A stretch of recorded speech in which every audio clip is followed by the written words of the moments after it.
¿Y cuáles entonces son esos criterios para asistir a un servicio de urgencias? El primer criterio es la pérdida total de la capacidad de cuidar de sí mismo. Cuando la persona pierde esta capacidad, es decir, si sufre de depresión, llega a consulta con un médico, no está comiendo, no está tomando ni agua, lleva meses sin bañarse, sin arreglarse y lo mando para la casa que se tome un medicamento, no es correcto. Esta persona lo más seguro es que necesite una recuperación nutricional en una unidad de salud mental. Si se me acerca un muchacho a hablarme que no está durmiendo, que no se está bañando, que no está cuidándose de sí mismo, pues es mejor que sea un médico en urgencias que clasifique el riesgo y la necesidad de manejo intrahospitalario. Otro criterio, el alto riesgo de agredirse a sí mismo o a otros. Aquí, si es necesario y mandatorio, comunicar a la red de apoyo, o si es necesario el colegio empezar a movilizar las herramientas necesarias para que reciba atención de urgencias. El tercer criterio, que ya haya presentado agresión a sí mismo o a un tercero. En este punto es de resaltar que hay que utilizar las líneas de emergencia 123, que también hay que comunicar a las autoridades precisamente por estas líneas, porque lo más seguro es que se requiere intervención de las autoridades, de la policía. Cabe recordar que la policía en su código tiene un artículo que los obliga a apoyar este tipo de traslados cuando las personas presenten agresividad contra sí mismo o contra terceros. Si está ya en riesgo la vida, si hay un riesgo demasiado alto, puede que se tenga que hacer este traslado sin autorización de la familia y no se estará incurriendo en ninguna cuestión ilegal, sino por protección a la vida se actúe. Es como actuar cuando una persona se está infartando o sufre un accidente de tránsito. Uno no puede esperar una autorización familiar, sino si la urgencia lo amerita, se debe realizar este traslado. Para eso la institución con qué debe contar, con un protocolo, conocer cómo es la ruta de atención interna y la ruta de salud mental en su departamento o en su ciudad. Eso es claro que se debe manejar. Y es bueno también aclarar algo, y es los casos de cutting, cuando se agreden a sí mismos, se golpean o se cortan. Cuando el cutting se transforma en una urgencia. El cutting es una urgencia médica cuando ocurre en ese momento, en ese instante. Pasó ese día, se acabó de cortar, se acabó de agredir. Es ahí cuando es una urgencia médica. Pero si este ocurrió días anteriores o ocurrió en el pasado, la semana pasada, no es una urgencia. Claro, hay que enrutar, hay que comunicar, hay que hacer notificación y hay que garantizar que reciba atención prioritaria esta persona. Pero atención, en los servicios de urgencia, cuando cometen cutting, es decir, se cortan a sí mismos o se hacen daños a sí mismos, es cuando ocurre en ese momento, en ese instante, que debe recibir la atención de urgencias. ¿Por qué? Porque esto me va a servir para que sea una medida conductual para la persona que intentó hacerse daño o que se cortó en ese momento que no encontré, porque va a ayudar a que la persona empiece desde temprano a asumir las consecuencias de sus actos. Si es un adolescente, a entender que todo acto trae su consecuencia. Y por otro lado, se corta la cadena de cutting que pueda estar ocurriendo en ese colegio, en esa institución, porque la persona que lo está haciendo está recibiendo la atención inmediata. ¿Qué es lo que pasa con el cutting? No todas las personas con cutting tienen ideación suicida, no es lo mismo.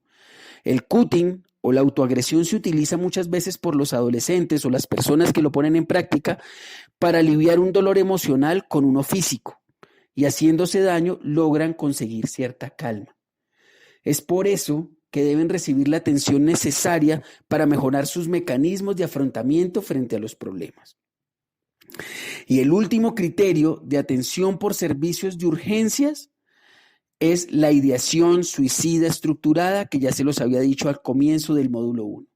Toda persona que presente una ideación suicida donde ya tenga preparado el día, el mecanismo, la hora, ya se haya despedido, que lo tenga bien planeado y estructurado, es una urgencia médica. Y les garantizo que casi va a requerir atención directa por psiquiatría.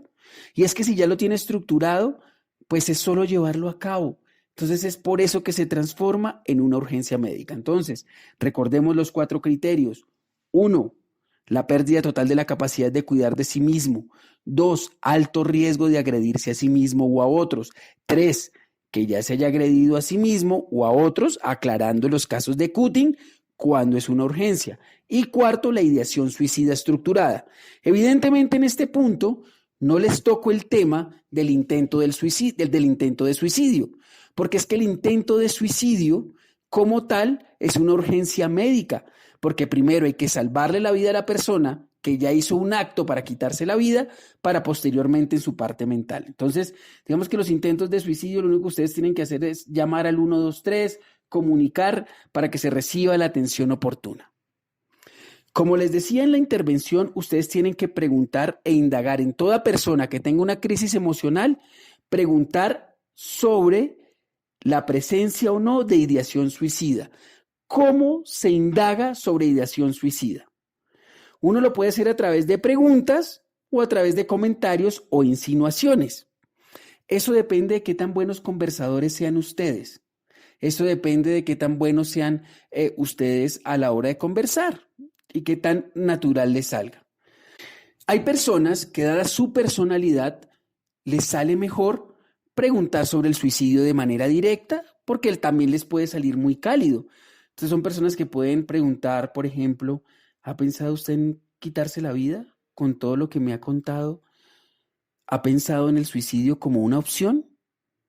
Y la pregunta está correcta, está bien que la hagan. Ustedes tienen que verse tranquilos a la hora de hacerla, verse seguros, transmitir con su corporalidad que están para ayudar, que están ahí para escuchar a esta otra persona. Hay otros que les sale mejor hacer comentarios, como por ejemplo, es frecuente que cuando la gente se sienta agobiada por sus problemas, pierda el control e incluso piense en suicidarse. Eso es un comentario y hay que esperar cómo la otra persona reacciona. Y si reacciona, puede que le pregunte a usted, doctor o profe, ¿usted qué me quiere decir con eso? ¿Sí? O puede ser que la persona inmediatamente le diga, sí, la verdad, sí he pensado en el suicidio como salida. Hay otros comentarios como, por ejemplo, tiene que estar sufriendo mucho para decidir hacer algo así. Ante problemas así, uno debe sentir que la vida no vale la pena. Este tipo de comentarios hacen que sea más fácil que la persona le cuente sus cosas y deben ser tenidos en cuenta y ustedes adecuarlos a lo que es su estructura de personalidad y cómo ustedes actúan con las demás personas. Esto es de que ustedes día a día se miren en el espejo, se hablen y por eso es importante durante el desarrollo de esta lectiva, en los ejercicios prácticos, que se suelten mucho más para que sepan indagar esto. Concluyendo entonces, ¿cuáles son los objetivos de mi intervención como gatekeepers? 1. Garantizar la seguridad. ¿A qué se refiere con garantizar la seguridad? Es decir, que ni él se vaya a hacer daño, ni cuando se va a hacer daño me haga a mí. Es decir, estamos los dos hablando, de aquí no nos vamos a mover. Si la persona le dice a usted que se quiere quitar la vida, pero que le dé permiso de ir al baño, usted le dice, listo, yo lo voy a acompañar hasta la puerta del baño, no le eche llave. Pero ¿cómo así, profe? ¿Por qué? Porque le dije que lo iba a acompañar en todo este proceso y a esto me refiero con acompañarlo en todo el proceso. Recuerden que ustedes están ahí, lo primordial es para escuchar y según lo que escuchen, saber actuar. Entre los objetivos también que está, acompañar a la persona detectada hasta dejar en un punto de inicio de la ruta de atención. Recuerden que tienen que conocer cómo es la ruta de atención de su colegio, que si soy profe tengo que dirigirme a la orientadora y la orientadora tiene que saber con quién actuar. Hay que mejorar estos puentes y comunicar bien en las reuniones que se hagan internamente, conocer bien cómo se actúa. Generar un espacio de confianza, escucha y contención. Permita que la persona se exprese. Todo el tiempo ofrezca ayuda, ofrezca apoyo. Reforzar los recursos de la persona, sus potencias de vida. Es decir, utilice los factores protectores a favor. No que yo participo en la cooperativa tal, que participo en la escuela tal. No es que me motiva, son mis hijos, qué edad tiene sus hijos, no tiene tal edad. Utilicen los factores protectores.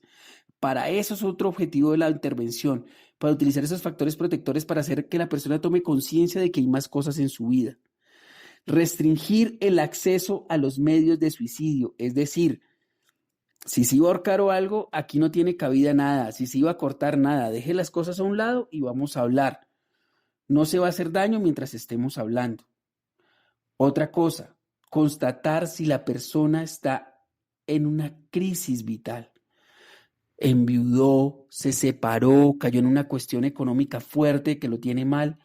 Y al detectar esto es demostrarle con lo que hablamos en el módulo 1 sobre conocer que si ha tenido más problemas que lo han llevado a ese punto en la vida, es probable que esto lo resuelva también de manera fácil o con un poco de complejidad, pero que finalmente lo resuelva, que debe tener en cuenta que tiene ya experiencia en la vida y utilizar todas las estrategias que les puedan servir a ustedes, sean los factores protectores para hacer que esta persona analice su vida más allá de la crisis que está presentando en ese momento.